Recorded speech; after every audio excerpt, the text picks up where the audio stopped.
What's up, everybody? Have you ever been to a listing appointment and you were on point, your presentation was gorgeous, and you walked out of there and you're like, how did I lose that listing appointment?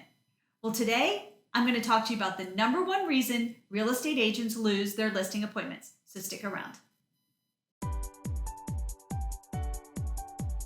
The first and most important question that you're going to be asking sellers is for them to describe their home. Pricing a home properly can be the difference between it selling and not selling.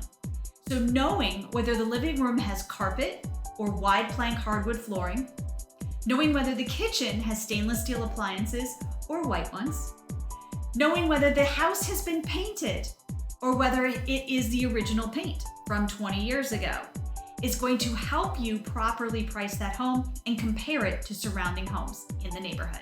Number two is their motivation. You need to know where that seller is moving to and why they are moving there. You need to know whether they have to sell their home, whether they want to sell their home, or whether they're just smacking it up on the market hoping to get a high price. When you have the answer to that question, you may not even go on the listing appointment. Taking an overpriced listing can be a waste of your time and your money. And when it comes to that seller taking an amazing offer that you know is going to be just about the highest price that they are ever going to get, and they're thinking, maybe I don't want to take it, you can go back to that motivation and you can say, hey, you wanted to sell this home to get closer to your grandkids. This is an amazing offer and it's an opportunity for you to get what you want. Number three is timing. It is extremely important that you know exactly when that seller needs to be in their next home. If they need to be in the home in 45 days, that means you have 2 weeks to get the home under contract. So when the seller says, hey, I need to list it for maybe $30,000 over market value, it gives you that leverage to explain to them why they need to properly price that home. If you just tell that seller, hey, that's outside the market, you're overpriced, you're not going to be able to be their trusted advisor. Tell them why they need to price it directly in the market so that they can get to their next home on time. So number four is by far the hardest question to get an answer to. At what price does a seller want to list their house? I get agents all the time backing down on this question. They ask the seller, so what do you think your home is worth? And the seller says, well, that's your job. I'll wait until you tell me at the listing appointment. So it is extremely important that you know exactly where that client thinks they want to list their home.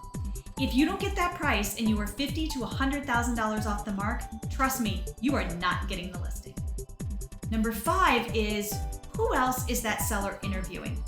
You need to know how many agents are coming, when those agents are coming, and who those agents are. Are you the first agent in the door? Are you the last agent in the door? Are you the only agent in the door? You need to know whether those agents are a team, and maybe you're an individual agent. What do you say to that seller to combat that team listing appointment? Maybe you are a team. What are you going to say to that seller to prove that your team is going to be better than everybody else? Knowing this can make the difference between a won listing appointment or a lost listing appointment. And finally, I have one bonus tip. With all that's going on with forbearance, it is more important now than ever to ask that seller if they are current on their house payments. It is an absolute tragedy when you have listed a home, spent all the money on marketing, and you look in the newspaper and the house is in foreclosure. This actually happened to me. So spare yourself the grief and all of the wasted money and ask that seller if they're current on their house payments. It's not awkward. You are their trusted advisor. So act like a professional. Thanks everybody for being here. Use these 6 tips to win your next listing appointment.